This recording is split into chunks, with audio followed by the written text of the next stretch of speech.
இதோ திருவிழம் நிறைவேற்ற வருகிறேன். இயேசு கிறிஸ்துவுக்குள் பிரியமான என் சகோதர சகோதரிகளே, இந்த நிமிட நச்சதிக்கு இயேசுவின் நாமத்தில் நான் உங்களை அன்போடு அழைக்கிறேன். இதோ திருவிழம் நிறைவேற்ற வருகின்றேன். ஆண்டுடைய திருவிழம் பலவிதமான நிலையிலே பல்வேறு வகையிலே விவிலியத்தில் சொல்லப்பட்டாலும் ஒரு சில வார்த்தைகளை உங்களோடு பகிர்ந்து கொள்ள இந்த காலை வேளையிலே நான் ஆசைப்படுகிறேன். பிரியமானவர்களே, யோவான் நற்செய்தி 4:34 வாசிக்கிறோம்.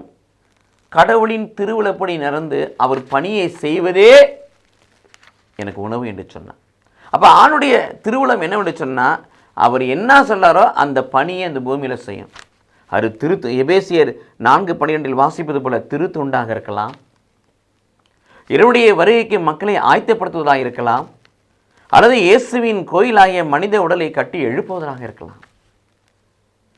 அது நற்செய்தி ஊழியமாக இருக்கலாம். எபேசியர் 4:11 வாசிப்பது நற்செய்தி ஊழியமாக இருக்கலாம், நற்செய்தி பணி ஊழியமாக இருக்கலாம், போதிக்கும் பணியாக இருக்கலாம், மேய்ப்பு பணியாக இருக்கலாம், திருத்துரு பணியாக இருக்கலாம், இறைவாக்கு பணியாக இருக்கலாம். யாராக இருந்தாலும் பிரியமானவர்களே, கடவுளுக்கு ஊழியம் செய்கின்ற பொழுது நாம் அவருடைய திருவிழத்தை நிறைவேற்றுகிறோம். மற்றமல்ல, 1 தெசலோனிக்கேயர் 5:16 முதல் 18 வரை வாசிக்கிறோம். எப்பொழுதும் மகிழ்ச்சியாக இருப்பதும், இடைவிடாமல் ஜெபிப்பதும், என்ன நடந்தாலும் கடவுளுக்கு நன்றி சொல்வதும் இயேசு கிறிஸ்துவில் கடவுள் வெளிப்படுத்திய திருவிழமாக இருக்கிறது. இவற்றையெல்லாம் செய்கின்ற பொழுது நாம் கடவுளின் திருவிழத்தை நிறைவேற்றுவதில் நம்மை ஐக்கியப்படுத்திக் கொள்கிறோம். கடவுள் நம்மை ஆசீர்வதிப்பாராக. ஆமேன்.